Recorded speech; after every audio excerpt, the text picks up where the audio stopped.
Hello students, अभी तक हम क्लास 12th के पहले 5 चैप्टर कर चुके हैं और छठा चैप्टर जो है भक्ति सूफी परंपराएं, जिसमें हम धार्मिक विश्वासों में बदलाव और श्रद्धा ग्रंथों का जो 8वीं से लेकर 18वीं सदी के दौरान का भाग है उनका भाग 1 करेंगे, जिसमें आलवार और नैनार भक्ति परंपरा का पूरे डिटेल में वर्णन करेंगे, जैसा आपको कहीं भी देखने को नहीं मिलेगा।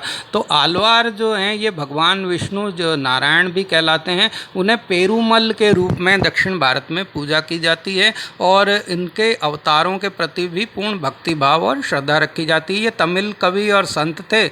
आलवार का जो शाब्दिक अर्थ है उसका मतलब है भगवान में डूबा हुआ, यानी कि भक्ति परंपरा की शुरुआत जो है आलवारों ने की थी और भारत में भक्ति आंदोलन सबसे पहले आलवार संतों द्वारा आरंभ किया गया। तो आलवारों की भक्ति आंदोलन में महत्वपूर्ण भूमिका निभाई है और इन्होंने 5वीं और 9वीं सदी में दक्षिण भारत में तमिल भाषी क्षेत्रों में वैष्णव पंथ को पुनर्जीवित किया और भक्ति उपासना को बढ़ावा दिया। तो विष्णु की भक्ति जो है वहाँ पर की गई और अलवारों की, जैसे पहले जिक्र किया हमने, 12 संत हैं और 12 संत जो में 11 जो हैं वो पुरुष संत हैं और एक संत जो है महिला भी हुई है, यानी कि महिलाएं भी सामाजिक और धार्मिक रूप से दक्षिण भारत में स्वतंत्र थीं और वो जो हैं अपने विचारों को प्रकट करती थी और उनको भी संत की समान उपाधि उनको मिलती थी। तो इस तरह से जो 12 जो संत हैं आलवार संत, उनकी पूरी डिटेल हम यहाँ पे दे रहे हैं। तो पोरगे आल्लार और भूत जो कि पहले संत थे और भूतलवार जो है जो दूसरे संत माने जाते हैं और पेलावार जो है इनको सामूहिक रूप से मधुलावार कहते हैं, जिनका मंदिर यहाँ पे दिखाया गया है। तो ये पहले 3 आलावार माने जाते हैं। तो ये महत्वपूर्ण आलावार हैं और इनके तीनों के नाम जो है और चित्र यहाँ पर हमने पहले 2 के चित्र और दूसरे के मंदिर जो हैं, तीसरे वाले जो पेल्लावार मंदिर है ये यहाँ पर आपको दिखाए हैं।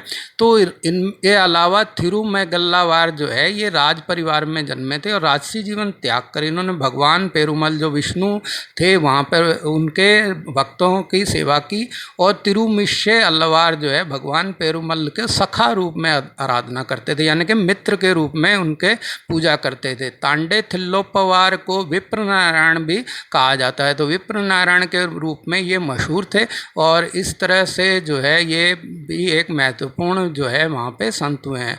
तो इन्होंने दासता के भाव से, यानी कि सेवक भाव से जो है पेरुमल स्वामी की सेवा करते थे। ये बड़ी मधुर बांसुरी बजाते थे, इसलिए इनको जो है कृष्ण भी कहा जाता था।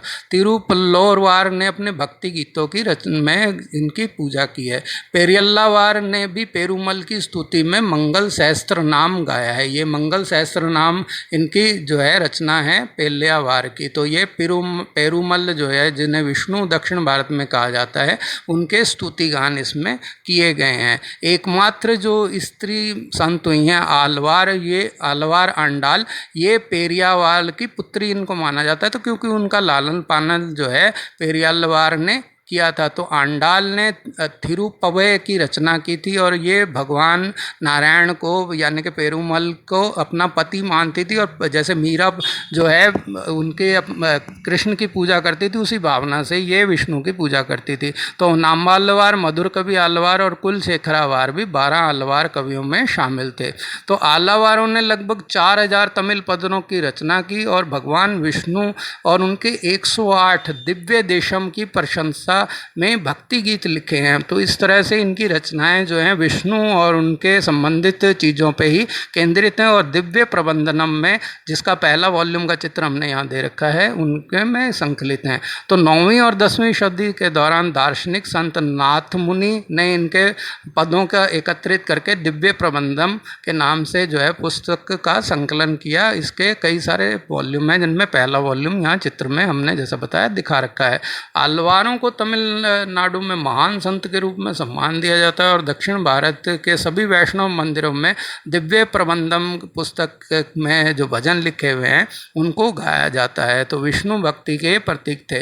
नैनार संत जो हैं इनका जिक्र करते हैं। तो दक्षिण भारत में जिस प्रकार वैष्णव भक्तों ने आलवार भक्तों की श्रृंखला चली, उसी तरह शिव भक्तों की भी श्रृंखला चली, जिन्हें नैनार भक्तों की श्रृंखला कहते हैं।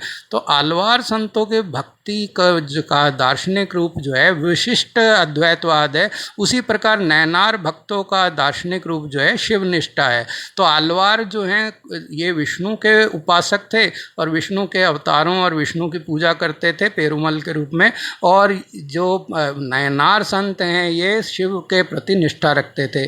तो ये शंकराचार्य के अद्वैतवाद और रामानुजम के विशिष्ट अद्वैतवाद के मध्यम मार्ग को इनको माना जाता है। तो नैनार संतों की कुल संख्या जैसे चित्र में दिखाया गया 63 थी, जबकि आलवार संत जो हैं वो 12 हुए हैं। तो 63 भक्त कवि और या संत जो हैं वो नैनार थे, जबकि आलवार मात्र 12 संत हुए हैं। तो दक्षिण के शैव मंदिरों में इनकी जो प्रतिमाएं हैं वो शिव के साथ ही लगाई जाती हैं, जबकि आलवारों की मूर्तियां जो हैं विष्णु के साथ नहीं लगाई जाती। तो ये एक और अंतर है जो आलवार और नैनारों में है। तो ये इन नैनार भक्तों के पद का संकलन जो है आचार्य नाम्बी आंधार नाम्बी ने 11 वॉल्यूम्स में 11 जिल्दों में किया है। इन्हें तिरुमयी या पवित्र पुस्तक भी कहते हैं। तो ये जो है नाम्बी आधार नाम्बी का चित्र हमने दे रखा है, जिन्होंने सभी भक्ति पदों को जो है 11 वॉल्यूम्स में तिरुमयी के नाम से संकलित किया, जिसका चित्र जो है यहाँ पर हमने ये पुस्तक का दिखा रखा है। तो इन पदों के स्थान विश्व में सर्वश्रेष्ठ भक्ति साहित्य में माना जाता है और संपूर्ण नैनार भक्ति साहित्य को 5 भागों में बांट सकते हैं। तो ये जो जितने भी इनके ग्रंथ हैं उनमें पहला जो है 28 जो है शैव आगम है, पहले भाग में 28 शैव आगम है, और दूसरा जो डिवीज़न है वो तिरुमयी का है, जिसे नाम्बी द्वारा संकलित किया गया था, जैसा कि ऊपर हमने वर्णन किया है।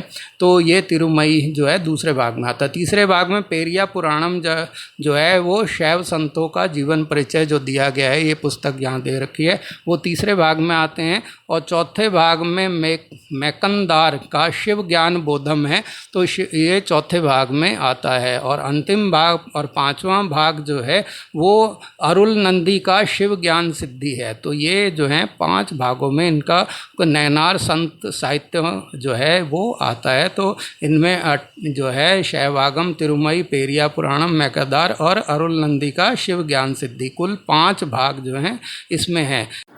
इन पूरे साहित्यों में एक ही केंद्रीय विचारधारा थी कि शिव ही सर्वोच्च वास्तविकता है और शैव सिद्धांत ही वेदांत के सार हैं। यानी कि शिव इनके लिए सभी कुछ थे और वेद भी वही थे, वेदांत भी वही थे और वही सर्वशक्तिमान हैं। तो ये जो हैं इसका आविर्भाव जो है यानी कि उत्पन्न दक्षिण भारत की पावन भूमि में हुए, और ये भक्त कवि जो हैं अलग अलग पारिवारिक, सामाजिक, आर्थिक और सांस्कृतिक पृष्ठभूमि से आए थे। और इनमें कुछ जो थे गृहस्थ थे और कुछ जो हैं सन्यासी थे, यानी कि ब्रह्मचारी भी थे। इसके अलावा जो है जैसे आलवारों में केवल एक महिला थी और शेष 11 पुरुष थे, लेकिन नैनार जो थे उनमें पुरुष संत भी हुए हैं और महिलाएं भी काफ़ी हुई हैं। तो इनमें कुछ तो बहुत विद्वान थे, पढ़े लिखे थे, और कुछ जो हैं पूर्णतः अशिक्षित थे, कबीर की तरह। तो इस तरह से जो है, लेकिन ये सभी के सभी काफ़ी विद्वान थे और उनकी रचनाएँ महान रचनाएँ थी। नैनारों में एकजुट होने का एकमात्र कारण ये था कि ये शिव के प्रति निष्ठा रखते थे और शिव ही एकमात्र इनके आराध्य थे और उसी में वो जो है उनकी आस्था रखते थे।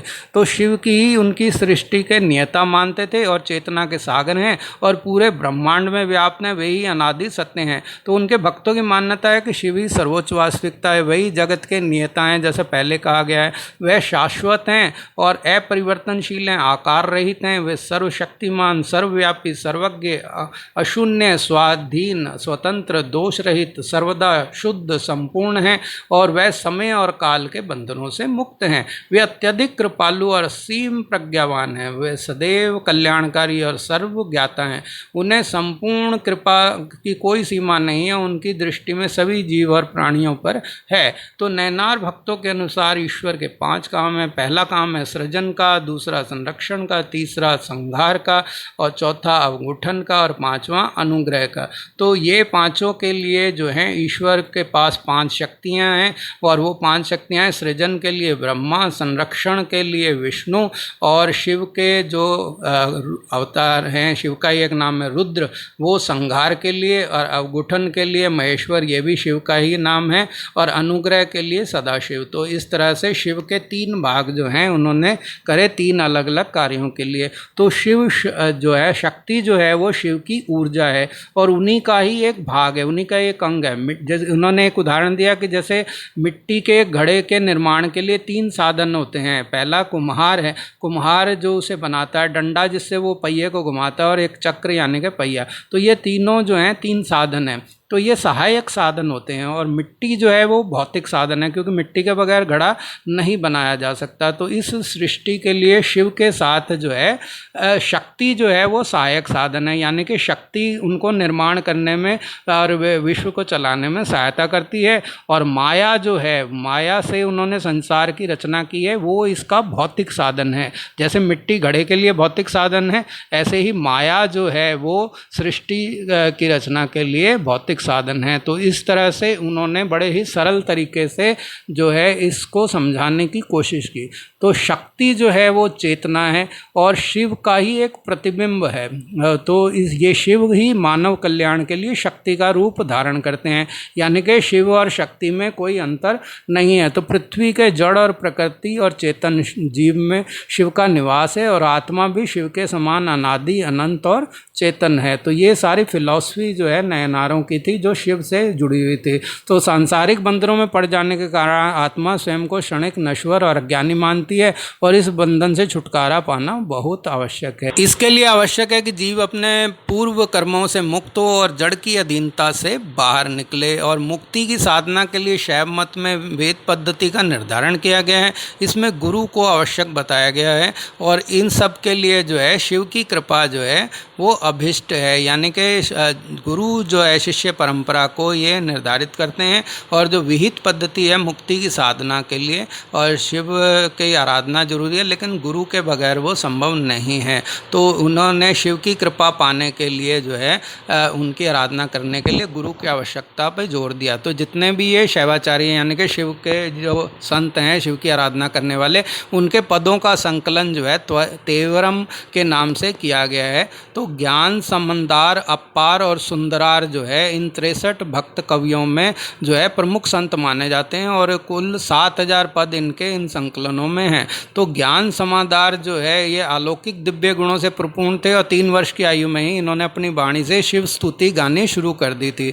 संत अपार एक ऐसे संत हैं जिन्होंने पल्लव राजा महेंद्र वर्मन, जो पहले नास्तिक थे यानी कि ईश्वर को नहीं मानते थे, उनकी मान्यता बदलकर उन्हें निष्ठावान शिव भक्त जो है में बदल दिया था। तो संत सुंदरार जो है स्वयं को भक्तों का भक्त कहते थे, और ये उनकी विनम्रता थी, और इनके पदों में शिव के साथ तादम्य होने की बात कही गई है। तो संत सुंदरार जो 3 वर्ष की अवस्था से ही महान जो है शिव भक्त बन गए थे, उनके बारे में ऐसा कहा जाता है। तो चौथे महान संत जो हैं वो माणिक्य आचार्य थे। इनके पदों में आध्यात्मिक सोपानों की चर्चा है।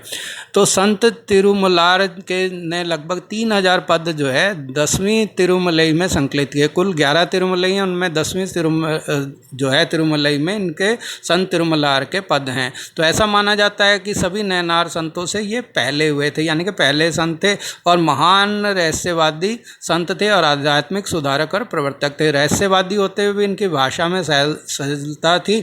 और 11 तिरुमलई में अनेक संतों की रचनाएं तो नाम्बी आधार नाम्बी द्वारा संकलित की गई, जो 11 वॉल्यूम हैं वो तिरुमलई में। और 12वां जो तिरुमलई का संकलन हुआ है उसे पेरिया पुराणम कहा जाता है। तो ये पेरिया पुराणम 12वां भाग है, 12वां वॉल्यूम है। तो इन 63 संतों की रचनाओं का संकलन जो है तिरुमलई को कालिदास के रघुवंश के समकक्ष जो है माना जाता है।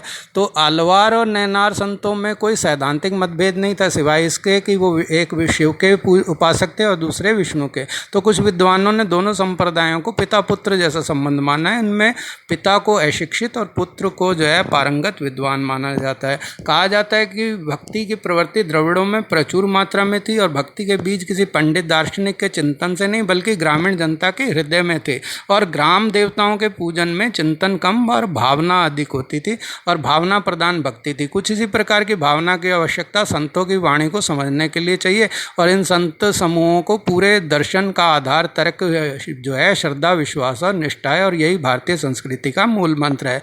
इस वीडियो को देखने के लिए, समय देने के लिए धन्यवाद। अगर आप मेरे चैनल पर नए हैं तो इसे सब्सक्राइब करें।